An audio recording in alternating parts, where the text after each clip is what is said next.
ఒకరోజు ఒక అమ్మాయి అలా వెళ్తూ ఉంది. దారిలో ఒక కోతి, నేను నీ మీద ఎక్కుతాను, 4 అడుగులు వేయి, తర్వాత నేను నీకేమిస్తానో చూడు అంటే అమ్మాయి చూసింది అనుకుని నడుచుకుంటూ వెళ్ళిపోయింది. దాని తర్వాత ఒక నెమలి, 4 అడుగులు నాతో పాటి, నీకు రంగుల ప్రపంచం అంటే ఏంటో చూపిస్తాను అని. అమ్మాయి అలా చూసింది అనుకుని నడుచుకుంటే ముందుకు వెళ్తాం. ఈ రెండు పోటీపడి వచ్చాయి. ఎందుకు మేము ఇంత చెప్తున్న మాటలు వినట్లేదు, ఏమవుతుంది?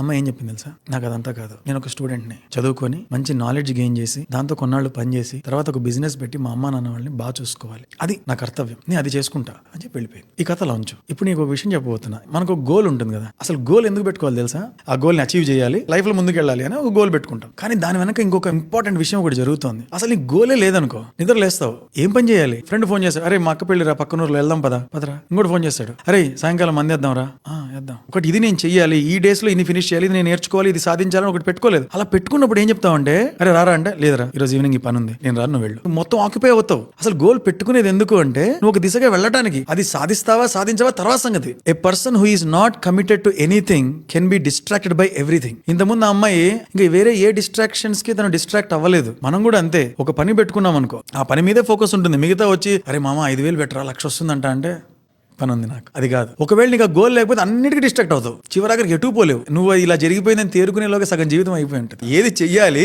ఏది చెయ్యకూడదు అని ఒక క్లియర్ కట్ క్లారిటీ ఉంటుంది. ఒక పర్పస్ తో ముందుకెళ్తుంటావు, చాలా విలువ ఉంటుంది అలాంటి వాళ్ళకి. So that is why setting a goal is important.